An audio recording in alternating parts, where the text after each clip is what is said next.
क्या आपने कभी किसी को इतना चाहा है कि उसकी यादें आपकी रातों की नींद छीन लेती है, लेकिन उसे कोई फ़र्क ही नहीं पड़ता?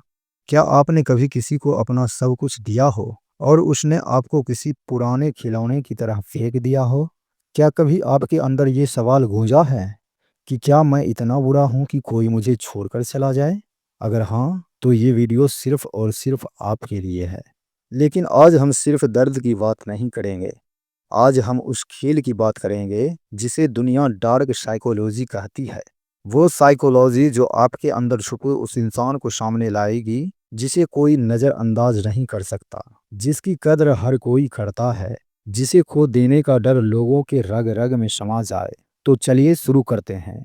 एक ऐसा साइकोलॉजिकल सफ़र जो आपको सिर्फ मजबूत नहीं बल्कि ऐसा बनाता है कि कोई भी आपको छोड़ने से पहले 100 बार सोचे और अगर छोड़ दे तो उम्र भर पछताए। अध्याय 1, ताकतवर बनने का पहला नियम। खुद की वैल्यू समझो। दुनिया में सबसे बड़ा धोखा तब होता है जब हम खुद को कम आंकने लगते हैं। जब हम खुद से ये कहने लगते हैं, शायद मैं इतना अच्छा नहीं हूँ, शायद मुझ में ही कोई कमी थी, शायद मैं उस इंसान को डिजर्व नहीं करता था। और यहीं से हमारी हार शुरू होती है। लेकिन रुकिए, सोचिए, क्या सच में आप इतने कमज़ोर हैं? क्या आपकी इतनी ही कम वैल्यू है कि कोई भी आए, आपको इस्तेमाल करे और चला जाए? बिल्कुल नहीं। असलियत ये है कि हमारी वैल्यू दूसरों की नज़र में नहीं घटती, वो हमारी अपनी नज़रों में गिरती है और वहीं से सब बदल जाता है। जब आप दूसरों को अपनी वैल्यू तय करने देते हैं, तो वो आपको डिस्काउंट पर बेच देते हैं। लेकिन जब आप खुद की कीमत तय करते हैं, तो सामने वाला पैसे नहीं, इज्जत देकर खरीदने की कोशिश करता है। सेल्फ वर्थ की साइकोलॉजी। डार्क साइकोलॉजी का पहला और सबसे ताकतवर हथियार है सेल्फ वर्थ। ये वो मानसिक स्थिति है जहां आप खुद को इस काबिल मानते हैं कि लोग आपके साथ रहने को एक प्रिविलेज समझे, ना कि एक चॉइस। लेकिन कैसे? पॉइंट नंबर 1, बाउंड्रीज बनाना सीखो। अगर आप हर किसी के लिए हर वक्त उपलब्ध रहते हैं, तो आप एक इंसान नहीं, एक ऑप्शन बन जाते हैं। याद रखो, लोग ऑप्शंस को नहीं, प्रायोरिटीज को याद रखते हैं। जब आप अपनी बाउंड्रीज सेट करते हैं, तब आप इनडायरेक्टली सामने वाले को ये बताते हैं कि मैं खुद से बहुत प्यार करता हूँ और मेरी एनर्जी सबके लिए नहीं है। Over availability. Point number 2, over availability को मारो। जब आप बार बार कॉल करते हैं, हर बार पहले मैसेज भेजते हैं, हर बार उनका मूड ठीक करने की कोशिश करते हैं, तब आप धीरे धीरे अपनी वैल्यू गिराते हैं। सेल्फ वर्थ का मतलब है साइलेंस को एम्ब्रेस करना। जो नहीं आ रहा उसे भुलाने की जरूरत नहीं, जो जाना चाहता है उसके पीछे भागने की जरूरत नहीं। पॉइंट नंबर 3, साइलेंट पावर को अपनाओ। सबसे बड़ी ताकत वो होती है जो चुपचाप असर करती है। जब आप कम बोलते हैं लेकिन मजबूत सोचते हैं, जब आप हर इंसल्ट का जवाब देने की जगह खुद को और बेहतर बनाते हैं, तब आप धीरे धीरे उस लेवल पर पहुंच जाते हैं जहां लोग आपकी तारीफ नहीं, आपकी नकल करते हैं। Real life reflection. कभी किसी ने आपको छोड़ा था और आप टूट गए थे। अब सोचिए, अगर उस वक्त आपने खुद को और बेहतर बना लिया होता, तो आज वो इंसान कहाँ होता? शायद आपके प्रोफाइल को चुपके से देख रहा होता, आपकी कामयाबी को देख के अफसोस कर रहा होता और सोच रहा होता, काश मैंने इसे कभी छोड़ा ना होता। तो अगली बार जब कोई आपकी वैल्यू ना समझे, खुद को बदलो मत, उन्हें बदलने दो। लेकिन अब एक सवाल जो आपके अगले पॉइंट तक लेकर जाएगा। अगर आप किसी के इमोशंस को इतनी गहराई से छू सकते हो कि वो आपको हर पल याद करे, तो क्या आप जानना चाहेंगे कि ऐसा किया कैसे जाता है? तो चलिए अगले पॉइंट में जानते हैं। अध्याय 2, इमोशनल ट्रिगरिंग। दिल से खेलने की कला। कभी किसी ने आपको सिर्फ इसलिए याद किया क्योंकि उन्हें अचानक आपकी एक बात याद आ गई। वो एक हंसी, वो एक लाइन जो आपने कही थी, या वो एक लम्हा जब आपने चुपचाप उसका दर्द समझ लिया था। यही होता है इमोशनल ट्रिगरिंग, जहां आप किसी के दिल में इस तरह घुस जाते हो कि चाहे आप सामने ना भी हो, तब भी वो आपको भूल ही नहीं पाते। इमोशनल ट्रिगरिंग क्या है? ये डार्क साइकोलॉजी का वो तरीका है जहां आप किसी के अंदर ऐसी यादें, इमोशंस और जुड़ाव पैदा कर देते हो जो उनके अंदर एक वॉइड बना देते हैं, एक खालीपन जिसे सिर्फ आप ही भर सकते हो। जब वो अकेले हों तो उन्हें आपकी बात याद आए, जब वो भीड़ में हो तो उन्हें आपकी आंखों की शांति याद आए, जब वो सबसे हंस रहे हो तो उन्हें आपकी सच्चाई की कमी महसूस हो। कैसे ट्रिगर करे किसी के emotions? Point number 1, deep listening. सिर्फ सुनो मत, महसूस करो। लोग उन इंसानों को कभी नहीं भूलते जो उनकी बातों को सिर्फ सुनते नहीं बल्कि महसूस करते हैं। जब आप किसी की बातों में छुपा दर्द पढ़ लेते हो, जब आप बिना कहे ही कह देते हो मैं जानता हूँ तू ठीक नहीं है, तब आप उसके अंदर इमोशनल प्रिंट छोड़ देते हो। और इंसान वो हर चीज याद रखता है जो उसे उसकी सच्चाई से जोड़ दे। पॉइंट नंबर 2, मोमेंट्स क्रिएट करो, डायलॉग्स नहीं। लोग बड़ी बड़ी बातों को नहीं बल्कि छोटे छोटे लम्हों को याद रखते हैं। वो शाम जब आप उसकी चुप्पी में शामिल हुए थे, वो सर्द सुबह जब आपने बस उसकी आंखों को देखा और कहा तू थक गया है ना। यही लम्हे होते हैं जो दिल में ताउम्र बस जाते हैं। पॉइंट नंबर 3, अनप्रिडिक्टेबल केयर दिखाओ।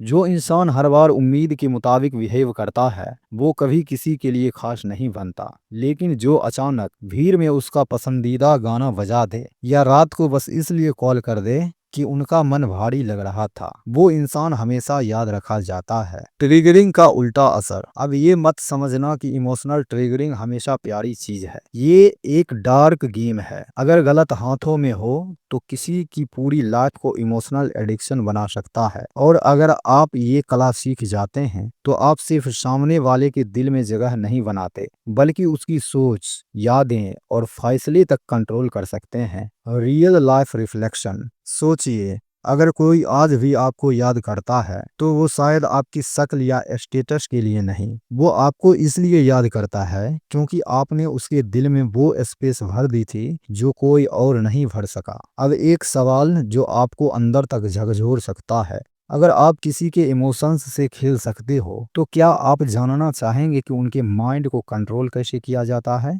तो आइए जानते हैं अगले पॉइंट में। Point number 3, mind control. दूसरों की सोच से खेलना सीखो। क्या आपने कभी महसूस किया है कि सामने वाला इंसान तो आपसे बात कर रहा है लेकिन उसके शब्द जैसे किसी और के हों? वो आपके सामने बैठा है लेकिन उसकी सोच किसी और की छाया में चल रही है।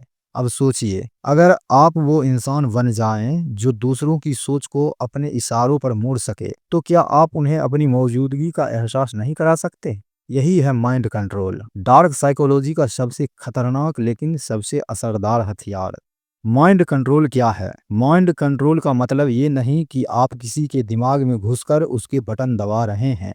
इसका असली मतलब है उसकी सोच को इस तरह दिशा देना कि वो खुद समझे कि ये उसी की सोच है। ये ठीक वैसा ही है जैसे कोई कठपुतली खुद ही अपनी डोर पकड़कर नाच रही हो पर उसे ये मालूम ना हो कि उस डोर का सिरा किसी और के हाथ में है। कैसे किया जाता है माइंड कंट्रोल? पॉइंट नंबर 1, मनोवैज्ञानिक आईना। सामने वाले का प्रतिबिंब बन जाओ। जब आप किसी के हाव भाव, बोलने का अंदाज और भावनाओं को धीरे धीरे प्रतिबिंबित करते हो तो सामने वाला व्यक्ति बिना जाने आपसे जुड़ा महसूस करने लगता है। उसे लगता है ये इंसान तो मेरी तरह सोचता है, मुझे समझता है, और इंसान उसी से प्रभावित होता है जो उसे उसके जैसा लगता है। आप उसके इशारों, चेहरे के हाव भाव और बोलने की गति को धीरे धीरे अपनाइए। कुछ ही समय में वो आपकी बातों को अपनी सच्चाई मानने लगेगा।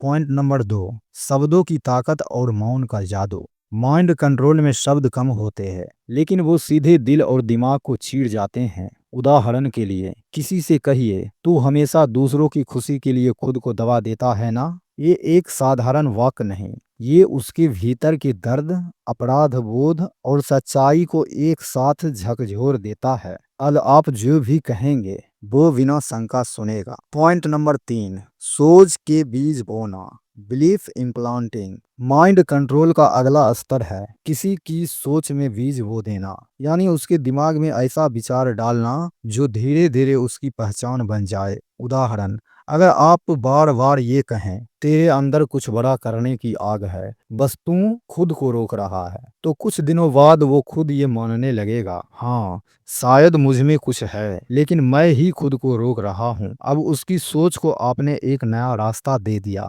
Dark side. जब माइंड कंट्रोल का असर बढ़ जाता है, माइंड कंट्रोल की ताकत अगर गलत हाथों में चली जाए तो वो किसी की पहचान, आत्मविश्वास और निर्णय लेने की शक्ति को खत्म कर सकती है। लेकिन अगर आप इसका इस्तेमाल सोच समझकर करें तो आप किसी को खुद की गलती का एहसास, आपकी अहमियत और आपको खोने का डर भी महसूस करवा सकते हैं। वास्तविक जीवन की झलक। क्या कभी किसी ने आपको इस कदर प्रभावित किया था कि आपने उनके लिए वो सब कर डाला जो आपने कभी सोचा भी नहीं था?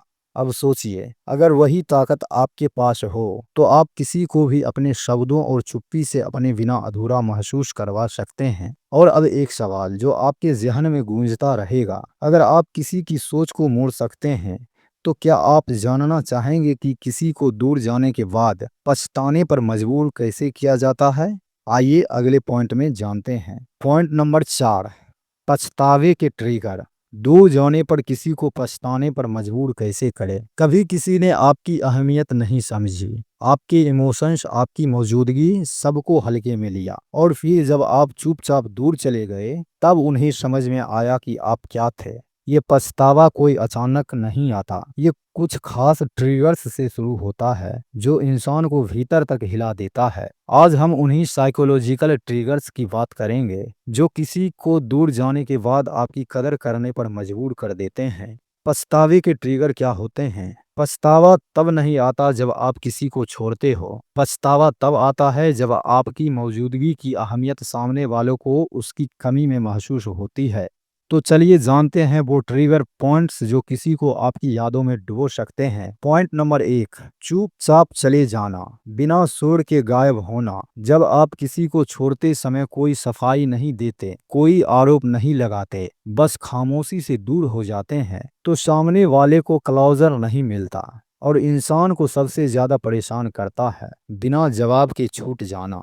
वो सोचता है आखिर ऐसा क्या हो गया जो ये इंसान चला गया। यही सोच उसे रातों की नींद और दिल की शांति छीन लेती है। पॉइंट नंबर 2, खुद को बेहतर बनाना, दूर होकर चमकना। जब आप किसी के बाद खुद को और भी बेहतर बना लेते हैं, आपकी पर्सनालिटी, स्टाइल, सोच और आत्मविश्वास सब बढ़ने लगता है, तब सामने वाला देखता है कि जिसे मैंने हल्के में लिया था वो तो अब और भी निखर गया है। ये न सिर्फ ईर्ष्या जगाता है बल्कि पछतावे की आग भी भर देता है। काश उस वक्त मैंने इसकी अहमियत समझी होती। Point number 3, social silence, online भी गायब हो जाना। अगर आपने किसी को छोड़ने के बाद भी अपनी सारी सोशल एक्टिविटी जारी रखी तो वो आपकी जिंदगी को देख देख कर खुद को कंपेयर करता रहेगा।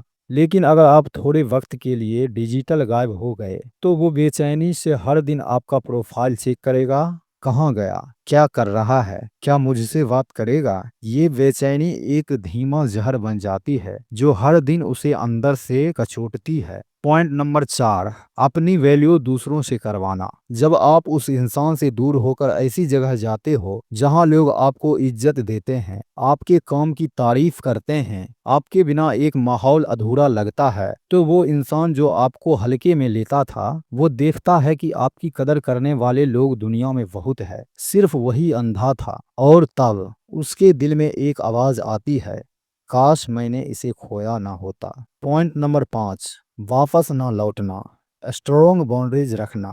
जब आप किसी को छोड़कर जाते हो और वो वापस आना चाहता है, माफी मांगता है, समझाना चाहता है, लेकिन आप इमोशनली स्टेबल होकर वापस नहीं जाते, तो वो इंसान खुद को जिंदगी भर गुनहगार मानने लगता है। क्योंकि इंसान को सबसे ज्यादा अफसोस उस चीज का होता है जो वापस भी आ सकती थी पर आपने लौटने लायक नहीं समझा। तो अब सवाल ये उठता है, क्या आप जानते हैं कि सफल लोग इन ट्रिगर्स का इस्तेमाल कैसे करते हैं ताकि लोग उन्हें हल्के में ना ले बल्कि उन्हें खोने से डरे? तो आइए अगले पॉइंट में जानते हैं, सफल लोगों का एटीट्यूड जो उन्हें अमूल्य बना देता है। क्या आपने कभी ऐसे इंसान को देखा है जो किसी रिश्ते के टूटने के बाद भी बिखरता नहीं बल्कि और भी निखर कर उभरता है, जो किसी से दूर होने के बाद इतना चमकने लगता है कि सामने वाला खुद को कोसने लगता है, काश इसे मैंने खोया ना होता। ये लोग आम नहीं होते, ये होते हैं सफल सोच रखने वाले लोग। इनका एटीट्यूड ही इनका सबसे बड़ा हथियार होता है जो इन्हें लोगों की जिंदगी में छूटने लायक नहीं बनाता है। तो आइए जानते हैं वो कौन से एटीट्यूड होते हैं जो किसी को पछताने पर मजबूर कर देते हैं। पॉइंट नंबर 1, जरूरतमंद नहीं, मूल्यवान बनना सीखते हैं। सफल लोग किसी रिश्ते में भीख नहीं मांगते। वो ये दिखाते ही नहीं कि उन्हें आपकी जरूरत है, बल्कि वो ये महसूस करवाते हैं कि आपकी जिंदगी में उनकी मौजूदगी एक तोहफा थी। वो कभी रो रो कर नहीं पूछते तुम क्यों बदल गए, बल्कि वो चुपचाप खुद को इतना निखार देते हैं कि सामने वाला खुद कहे काश मैं ना बदला होता। पॉइंट नंबर 2, ठुकराए जाने को अपमान नहीं प्रेरणा मानते हैं। जब किसी सफल इंसान को रिजेक्ट किया जाता है तो वो टूटते नहीं बल्कि सोचते हैं शायद ये एक संकेत है खुद को और ऊंचा उठाने का। वो उस रिजेक्शन को अपनी अगली जीत की सीढ़ी बना लेते हैं और एक दिन वही इंसान जिसने उन्हें नजरअंदाज किया था दूसरों के बीच उनकी तारीफ सुनकर शर्मिंदा होता है। पॉइंट नंबर 3, चुप रहकर ज्यादा असर छोड़ते हैं। सफल लोग चिल्लाकर नहीं बताते कि वो कितने खास हैं। उनका चुप रहना, उनकी प्रेजेंस, उनका आत्मविश्वास सामने वाले को बिना कुछ कहे बहुत कुछ महसूस करवा देता है।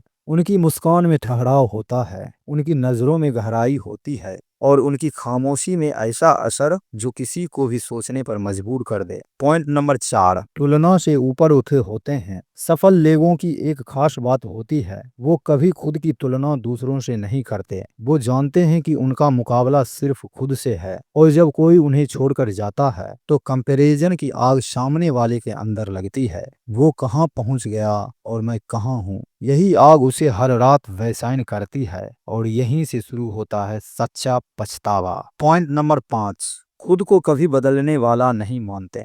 सफल लोग जानते हैं कि वो कोई ऐसा इंसान नहीं है जिसे एक मिनट में छोड़ा जाए और दूसरे मिनट में किसी और से बदल दिया जाए। उनका अनुभव, सोच, नजरिया और जीने का तरीका किसी कॉपी से नहीं बदला जा सकता। वो खुद इतना ग्रो करते हैं कि सामने वाला खुद से पूछे ऐसे लोग दोबारा जिंदगी में नहीं आते, मैंने क्यों खो दिया। तो अब सबसे बड़ा सवाल ये है, अगर आप भी चाहते हैं कि आपके दूर जाने के बाद कोई आपको मिस करे, आपकी वैल्यू को समझे और आपके बिना अधूरा महसूस करे, तो हमारे YouTube channel mind hackers India को सब्सक्राइब करें, लाइक करें, कमेंट करें और बेल आइकन दबाना बिल्कुल ना भूलें ताकि इसी तरह की वीडियो आपको हमेशा मिलता रहे।